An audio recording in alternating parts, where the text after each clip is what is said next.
반갑습니다. 김종훈입니다. 이번 시간에는 갑이 정을 봤을 때, 운에서 정이 왔을 때 어떻게 해석 적용할 것인지에 관해서 한번 알아보도록 하겠습니다. 갑이 정을 봤다는 것은 내가 생활하는데 음양이 다른 것이죠.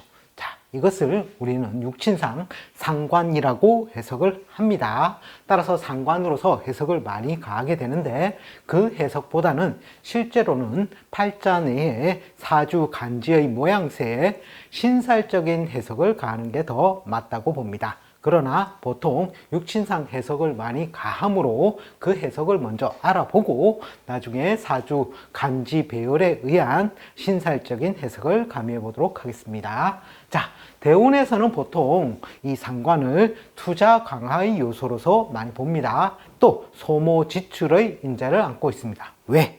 빨리빨리 키워나가려는 속성 때문에 그렇죠. 자, 세운에서는 보통 의식주 확장을 의미하는데, 이것은 소모 지출을 동반한 의식주 확장을 의미합니다. 또 상할상의 벼슬 관자가 되므로 구설 잡음이 따르고, 여자 같은 경우에는 관을 상하게 함으로 인해서 남편의 근심 걱정이 있다고도 해석을 합니다.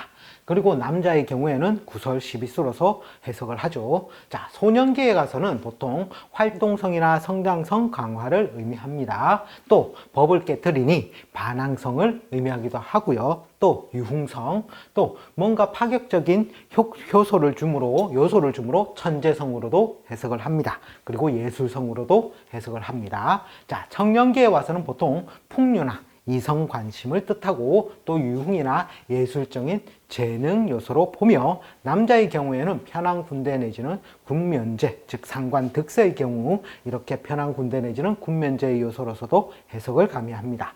자, 장년기에 와서는 보통 금전활동, 즉 식상은 재를 생하는 모양이죠. 따라서 금전활동을 강화하려는 모양과, 또 거기에 반해서 관을 상하는 모양에 의해서 구설소모 관제 요소가 따르게 되고, 여자의 같은 경우에는 남편의 근심 걱정이 따르기도 합니다. 자, 만년기에 가서는 보통 유흥이나 오락, 해외 여행적인 요소로서 해석을 하고, 여자의 경우에는 남편의 활동성 저해 요소로서도 해석을 합니다. 자, 그런데 실제로는 사주 해석에서 정가는 보통 4개의 글자가 있죠. 자, 예를 들어서 내가 음이 강해서 양의 모양을 쓰는데, 자, 그래서 갑을 내가 무개의 글자로 쓴다라고 해석을 했을 때, 자, 예를 들어서 이 경이라는 글자가 있어서 갑과 경은 실제로는 충이죠, 충. 자, 이것을 갑을 지지로 내리면 범인자가 되고, 경을 지지로 내리면 원숭이 신자가 됩니다. 자, 이것은 형도 된다는 것이죠. 따라서 형과 충에 의해서 정간에 떠 있으니 남들이 이름을 대면 다 알만한 그런 요소에서 자기가 활동적으로 잘 이 직업을 구성하고 있다고 했을 때, 자, 이럴 경우 중간에 개가 있다면 어떻게 됩니까? 보통 어떻게 되죠? 편관이 이 정인을 생하게 되고, 정인은 나를 생해서 굉장히 좋은 모양으로 되죠. 육친상으로는. 어쨌든 이런 모양에 있었을 때, 자, 이 정이라는 모양이 오니 상관의 모양이 와서 어떤 현상이 벌어지느냐 하면, 이 정이 어떻게, 맨 처음에 경에게는 별 상관이 없죠. 개를 어떻게 합니까? 이것을 충한다라는 거죠. 충은 날려버린다는 뜻도 되죠. 따라서 이 개가, 원래는 경과 개가 갑이 이렇게 있었을 때 좋은 관계였는데, 이 개가 충에 의해서 날려가 버리니 나에게는 어떤 현상이 벌어지냐면은, 첫 번째 충에 관련된 상황, 즉 타이에 의한 이동 변동이죠. 또 호랑이가 바로 출현해 있으니 급작스러운 질병이라든지 사고, 또는 명고, 이박 이런 것들이 발생을 하게 되고, 또 두 번째로는 형에 관련된, 즉 형벌, 수술, 가공성에 관련된 그러한 상황들이 나에게 이 정의 글자가 오면 펼쳐지게 되더라는 것이죠. 상관이 아니라 이런 신살적인 관계에 의해서 이런 상황들이 펼쳐지게 되더라는 것입니다. 자, 예를 들어서 이렇게 병이 있다고 했을 때, 임이 있다고 봅시다. 자, 이랬을 때는 임과 병은 실제적으로는 충의 관계이지만, 나의 모양에 의해서는 어떻습니까? 병이 갑과 실제적으로는 갑을 지지로 내리면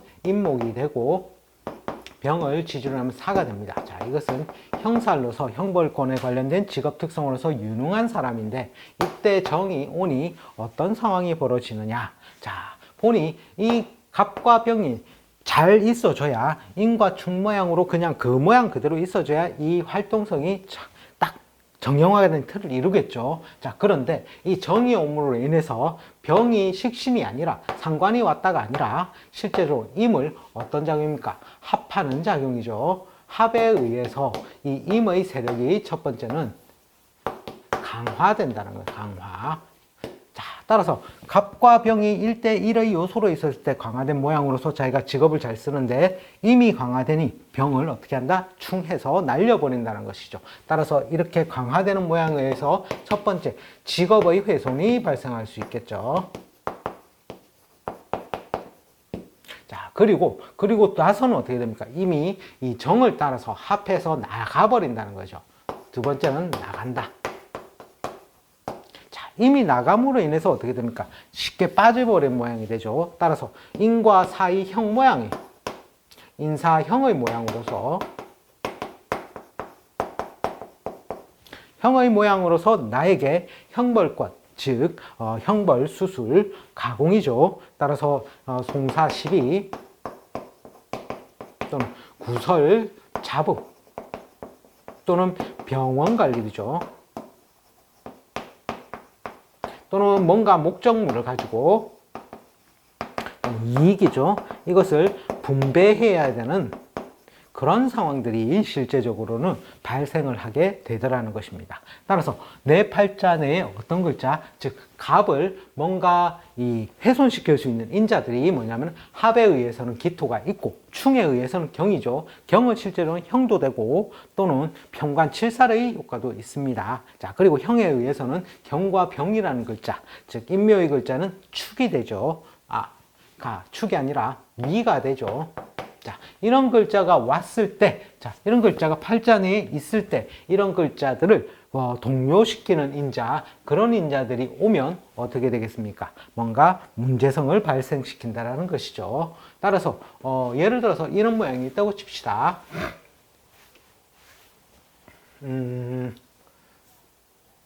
기와, 정과, 그리고 갑이 있고, 그 다음에 무라는 요소가 있다고 칩시다. 자, 이런 경우 갑은 기와 합을 하죠. 합의 모양새에 이 무와 기는 실제적으로 거의 형의 요소로서 작용을 합니다. 따라서 형벌에 관련된 직업 특성으로서 이 사람도 뭔가 유능성을 가지고 있는 사람인데 정이 오니 어떤 상황이 발생이 되냐 하면 정이 오면 어떻게 이 무기에 정정이 형살이 발생하게 되겠죠. 따라서 형이 발생함으로 인해서 이 정의 훼손이 정의 글자의 훼손이 이루어진다는 겁니다. 훼손. 따라서 이 정이 빠져나간 모양으로 해서 갑과 기가 정을 중매를 해서 이렇게 원격 떨어져 있을 때는 갑기의 작용으로서 작용을 잘 하다가 이렇게 갑기가 붙어버리는 작용에 의해서 합작용이 발생을 하게 된다는 것이죠. 합은 하게 되면 보통 신생이라든지 세일가담이라는 거예요. 이것이 대운에서 왔더라면 어떻게 되냐면 이때 1, 2년 차에 신생세일 가담을 하게 되고 2에서 4년 차 사이에 뭔가 지지부진이죠. 그리고 4에서 5년 차 이때 실제로 망실의 모양으로 간다라는 것입니다. 망실이라는 것은 합탐 망하죠. 합을 탐해서 망하는 모양. 자, 이런 모양이 실제적으로는 벌어지게 되더라는 것이죠. 따라서 이런 한 글자마다 그 글자 배열의 위치마다 달라졌을 때, 자, 그럴 때 뭔가 사주 해석에서는 다른 일들이 발생을 하게 된다는 것이죠. 자, 정이 와서 합을 해서 세일을 가담했다 또는 신생 또는 의식주 확장을 이루었다면 그것이 소모지출의 인자로서 대운에서 왔을 때는 4, 5년 차에 가서는 그것이 망실된 모양으로 드러나게 되더라는 것이죠. 자, 이번 시간에는 운에서 정이 왔을 때, 자, 이럴 때 갑은 어떻게 해석할 것인지에 관해서 한번 알아보았습니다. 시청해 주셔서 감사합니다. 다음 시간에 다시 또 찾아뵙겠습니다.